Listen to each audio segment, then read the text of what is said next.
What does it mean to control your weight and be in control of your body as a hitter?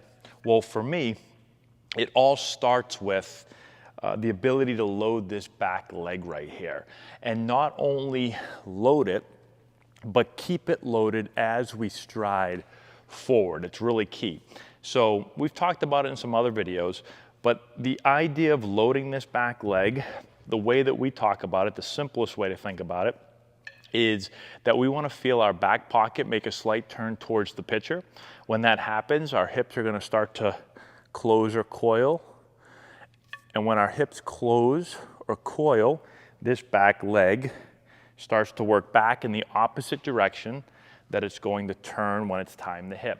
So you should feel like you are connected to the ground. We'll talk about grabbing onto the ground or screwing down into the ground, right? So that feeling of screwing down into the ground or grabbing the ground with our lower body, as it loads, you'll feel that foot really feel connected. You should feel your whole foot in the ground, okay? So that's the first thing when we want to control our weight. We've got to get ourselves loaded. Now, this is one part of hitting where a lot of times coaches will just say, hey, get your weight back or get loaded, right? And so when you see this again, it's a coiling action. My leg is working back this way, right? But I'm not just shifting my weight back. So that's what you'll see a lot of hitters do. They'll just get back like that. So I'm coiling and feeling like I'm getting down into the ground. I'm not just shifting back, because if I just shift back, I'm going to probably shift or jump forward. That's the second part of it, right? So it's not only getting loaded, right? Getting the back leg loaded, but then it's when my front foot picks up and I stride, can I control that weight? If I just shift back, well, then I'll probably push forward and shift forward early. If I coil and load my back leg back properly, well, now when I pick my front foot up, I continue to coil and I'm not going to jump to my front side. The better job I do of controlling my weight by loading the lower body properly, one, my timing will be better because I'm going to control myself as I move out instead of shifting or jumping. If I shift forward, if I jump forward, if I don't control my weight, well, it's really difficult for me to see the ball as well. It's difficult for me to adjust to off-speed pitches. And so I've got to do a really good job of controlling that weight. The other thing that happens is hitters that want to jump forward, when they jump forward, they typically want to swing forward. And we want to feel like we're going to turn our barrel deeper in the zone. The only way I can turn my barrel deeper is by staying connected to the ground and keeping my weight around this leg and not getting forward into this leg. If I get forward into this leg too early, I want to swing out here. If I do a good job of coiling, getting this leg loaded, and then staying loaded as I stride out, I'll have a much easier time turning my barrel deeper in the zone and getting the barrel behind the ball. Let's talk about some drills that we can do. You can do these drills off of flip balls, throwing balls. Today we're going to use the tee. The first one is super simple. It's just a Babe Ruth drill. Okay, so you're just going to take your feet and you're going to put your feet really, really close together.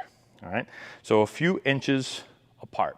Now what this is going to force you to do, and really two things. One, you'll be able, because your feet are close together, you'll be able to make sure that you're able to make this coiling move right here and get that back leg, get around that back leg and feel yourself screwing down into the ground. So remember, I'm trying to get my hips to slightly close or coil, and that's going to get my back leg to load back. All right, so we're going to have our feet close together.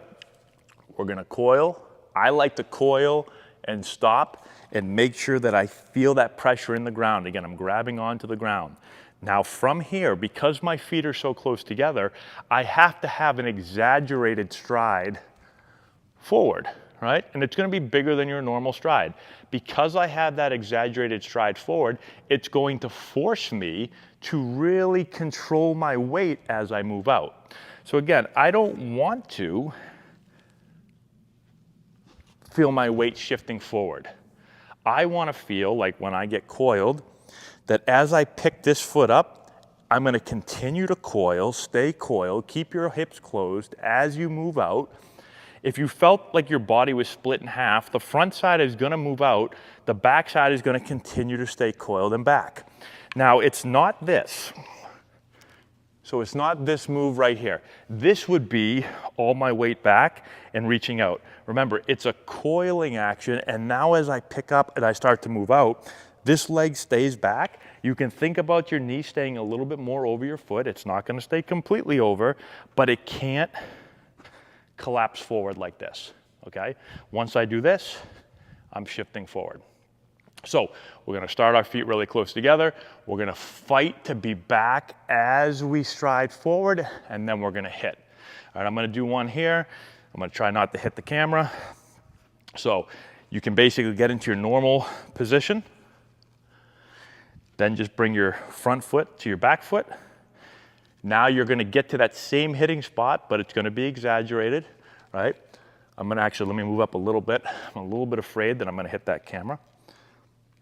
So I'm gonna coil first, I'm gonna hold it, I'm gonna pick up, fight, fight, fight, fight, fight, fight, fight, hit, okay? So that's the first drill. It's just the Babe Ruth drill. Coil, fight, fight, fight, keep it back, keep coiling, boom, you hit.